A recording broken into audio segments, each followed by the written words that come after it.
చిన్నది sir. Thank you. Fine.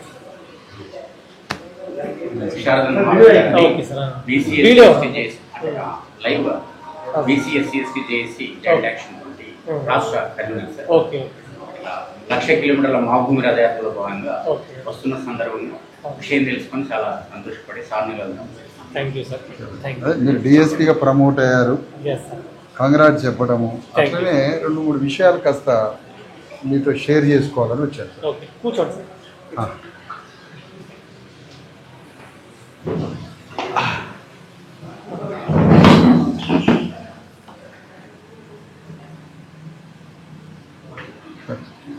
కొందరు అట్టుండండి, ఇబ్బంది లేకుండా.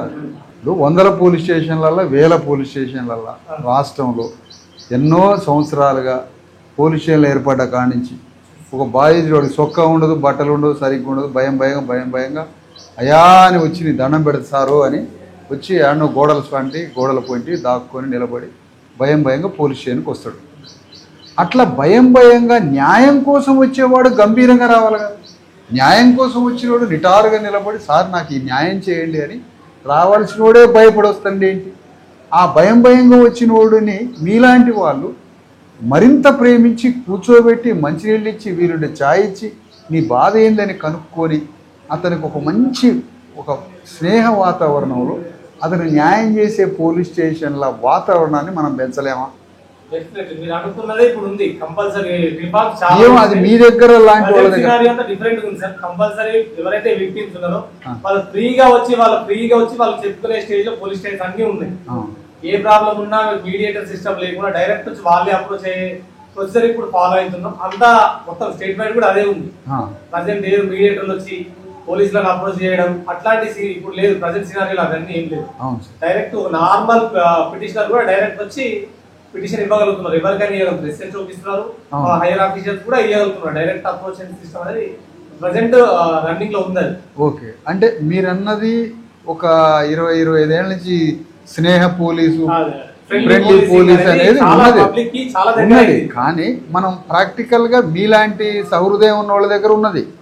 కానీ జనరల్ గా అనేక పోలీస్ స్టేషన్లల్లో బాధితుడు వచ్చి నాలా కూర్చోగలడా? ఒక బాధితుడు వచ్చి ఎందుకు కూర్చోకూడదు? ఆరోపణే కదా, నీకేం ప్రూవ్ కాలే కదా. ఆరోపణలతో ఆరోపణలతో వస్తాడు. కానీ నీ కోర్టుకు పోయినా కదా వాడు దొర తేలాల్సింది. సరే, కొన్ని విషయాలు మీ దగ్గర తేలుతాయి. కానీ ఒక బాధితుడు వచ్చి మీ దగ్గర కూర్చోవాలి కదా సార్. ఎందుకు నిలబడాలి? ఎందుకు భయపడాలి? చెమటలు ఎందుకు కక్కుకోవాలి?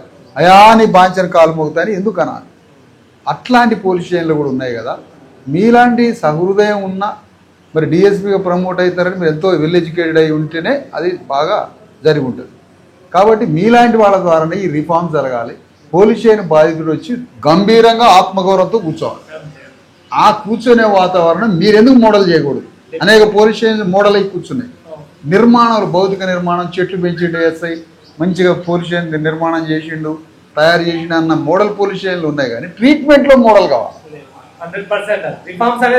ట్రీట్మెంట్లో మోడల్ కావాలి. ఒక బాధితుడు కుర్చీలో కూర్చోవడం నేరమైద్దా? కాదు కదా. విక్టిమ్ కూర్చోవాలి. ఆ విక్టిమ్ వచ్చి మన దగ్గర ఎదురుగా కూర్చొని సార్ నా సమస్య ఇది అని మీకు ఒక కాగితం ఇచ్చి పోయే వాతావరణాన్ని మీరు సృష్టించాలని నేను కోరుకుంటున్నాను సార్. ఎందుకంటే మేము ఆ వర్గాలకు సంబంధించిన వాళ్ళు. ఇప్పుడు ఒక పైరవికారుడు, ఒక పెద్ద అగ్రవర్ణ ఆయన వస్తాడు సార్, రెడ్డి గారు పటేలు వస్తాడు, వచ్చి పంచగట్టుకుంటాడు, వస్తాడు, కూర్చుంటాడు, పని చేసుకుంటాడు, గంభీరంగా పోతాడు. కానీ మా వర్గాలు అట్లా రావే. మేము ఆడ నిలబడతాం కాసేపు, గోడకాడ నిలబడతాం కాసేపు, గేటు కాడ నిలబడతాం, లోపల రావడానికి భయం, టెర్రరైజ్ అవుతుంటాం, చివరికి ఈడిపోతాం, అమాతం అవసరం అయితే కాలం మీద కూడా పడతారు మా వాళ్ళు. అట్లాంటి వాతావరణమే లేకుండా సరాసరి మీ సర్వీస్ మొత్తంలో మిమ్మల్ని కోరుకొని మీరే ఇంత చిన్న వయసులో మంచి పిల్లగాళ్ళలాగా ఉన్నారు. మీరు డిఎస్పీ అయ్యారు, మిమ్మల్ని డీజీపీ దాకా చూస్తాం. మీరు డీజీపీ దాకా చూసే దాకుంది అవకాశం. మరి అట్లాంటి మీరు మీ జీవిత కాలంలో బాధితుడిని కుర్చీలోనే మీరు కూర్చోబెట్టాలని మేము కోరుకుంటున్నాం సార్. బాధితుడు అయితే మీ ఎదురు కూర్చోవాల్సిందే.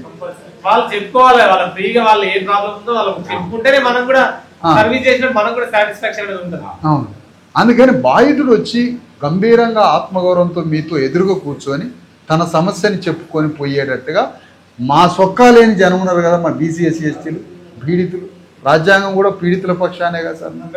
ఆ అవకాశం మీ ద్వారా కల్పించాలని మిమ్మల్ని కోరుతున్నా. మిమ్మల్ని కోరేదానికి కూడా నేను దండం పెట్టట్లే, మళ్ళీ కోరుతున్నాను ఇట్లా అడుగుతున్నా. మాకు కూడా అదే కావాలి. ఇది స్లేవరీస్ అవసరం లేదు. ఫ్రీడమ్ భయం లేకుండా అసలు భయంలో కూడా తప్పు మాట్లాడుతారు ఒకడు మనోడు. ఒక్కోసారి భయం లేకుండా మంచిగా డిగ్నిఫైడ్గా మీ దగ్గరికి వచ్చి తన బాధని తన గాథని వ్యధని అదే కోరుకుంటున్నాం సార్. అంతే మేము కోరుకునేది అది. ఆ రిఫార్మ్స్ మీలాంటి వ్యక్తుల దగ్గర నుంచి రావాలని కోరుకుంటున్నాం. ఇదే రాష్ట్రం అందరికీ మోడల్ కావాలని కోరుకుంటున్నాం. అంటే మన మిత్రులు చాలామంది మంచి మంచి వాళ్ళు ఉన్నారు ఆఫీసర్స్, వాళ్ళకు కూడా చెప్తున్నాం పోలీస్ స్టేషన్ల భయానికి చోటు లేదు. న్యాయాన్ని ప్రకటించాలి, న్యాయాన్ని అడగాలి, న్యాయాన్ని పొందిపోవాలి. అది మేము కోరుతున్నాం. ఈ పెద్ద పెద్దోళ్ళు వస్తారు, వాళ్ళు భయం లేకుండా వస్తారు, బాజార్తో పని చేయించుకుంటారు. కానీ మన వర్గాలు రాలేదు.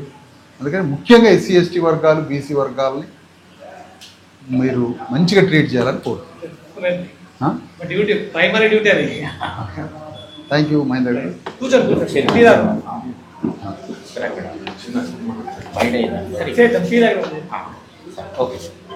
సన్మానాలకు కూడా మేము వ్యతిరేకమే, కానీ మీ గురించి అంత చెప్పారు.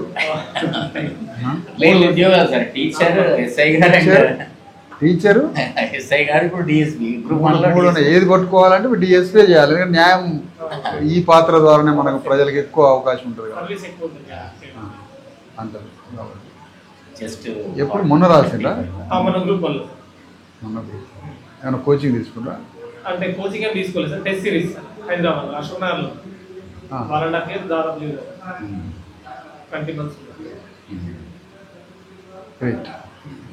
ఈ ఆపర్చునిటీస్ తక్కువ వస్తాయి సార్. వచ్చినప్పుడు మనం బెస్ట్ యూటిలైజ్ చేసుకుంటే మనకి ఇది ఒకటే లేదు, మన ఎడ్యుకేషన్ వేరేది ఏం లేదు. ఇంకేముంది మనకి? నేను టీ అయితే తాగను వాస్తవానికి, ఏదైనా డికాషన్లు తాగటం. సరే ఏదైనా ఒక షిఫ్ట్ చేద్దాం. 1,00,000 కిలోమీటర్ల మా భూమి రథయాత్రని పెట్టుకున్నాం. 1,00,000 కిలోమీటర్ల మా భూమి రథయాత్ర. దాంతో రాష్ట్రంలో హాస్పిటల్స్, స్కూల్స్, పోలీస్ స్టేషన్, మన బతుకు 3 చుట్టే కదా. ఆరోగ్యం బాగాలేక హాస్పిటల్కి పోవాలి, మనకి ఎమోషన్స్ ఎక్కువ కాబట్టి కొట్లాటలకు పోవాలి. ఇన్సైడ్ న్యాచురల్ ఎమోషన్స్ అంటే ఒక సోషియాలజిస్ట్కి మీరు చెప్తున్నారు, ఇన్సైడ్ ఎమోషన్స్ సోషలైజ్ కాని వాడికి ఎక్కువ ఉంటాయి. ఎందుకు సోషలైజ్ కాడు అంటే మన వర్గాలన్నీ సమాజంలోకి రాలే, ఎడ్యుకేషన్ లేదు, కల్చర్ లేదు, సివిలైజేషన్ లేదు, సమాజంలో అన్ని వర్గాలలో ప్రధాన స్రవంతిలో కనెక్ట్ కాదు, సోషలైజ్ కాదు. కాబట్టి మన ఇన్బిల్ట్ ఎమోషన్స్ ఉంటాయి కదా సార్. కన్నీళ్ళు కూడా ఒక ఎమోషనే, పవర్ ఆఫ్, అదొక పవర్. ఏడుపు ఎమోషనే, దుఃఖం ఎమోషన్, కోపం ఎమోషనే, ఆక్రోషం, ఇవన్నీ ఎమోషన్స్. ఈ ఎమోషన్స్ తోటి మనిషి ఏం చేస్తారంటే లాజికల్ సొల్యూషన్లో పోడు, తీసుకోడు. ఆ ఎమోషనల్లోనే ఈ గొడవలు జరుగుతాయి. మంచి ఫంక్షన్లో బగార బోధిని కొట్లాడుకుంటారు, ఫంక్షన్ నుంచి మీ దగ్గరికి మళ్ళీ కేసు కొత్తవాడు. ఎక్కడన్నా ఇళ్లలో ఫంక్షన్ చేసుకొని కేసుల పాలవుతారు అంటే ఎవడన్నా ఈ మన వర్గాలనే ఉంటుంది.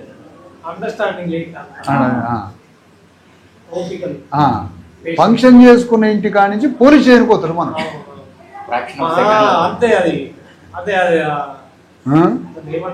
అదే అందుకని ఎమోషన్స్ కన్వర్ట్ ఇంటూ ఇంటలెక్చువల్ ఎమోషన్గా మారాలి. మన భావోద్వేగాన్ని మేధోపరమైన భావోద్వేగంగా మార్చుకుంటే సొల్యూషన్ క్లియర్ అయింది.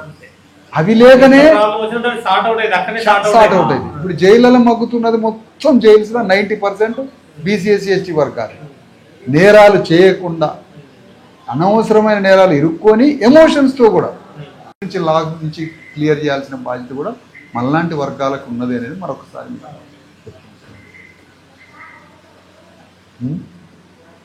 అంటే చాలా పెద్ద సబ్జెక్ట్ ఎమోషన్, మామూలు చిన్నది కాదు అది.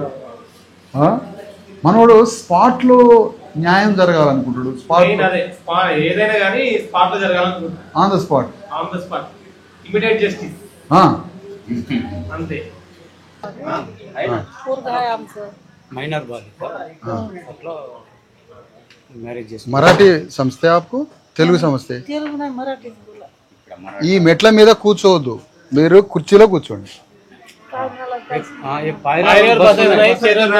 ఈ మెట్ల మీద కూర్చోవద్దు మీరు ఈ పోలీస్ స్టేషన్ మనది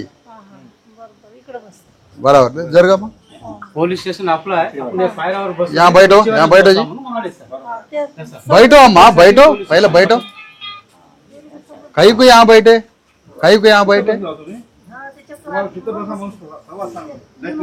ये पुलिस स्टेशन को आप मालिक है ओके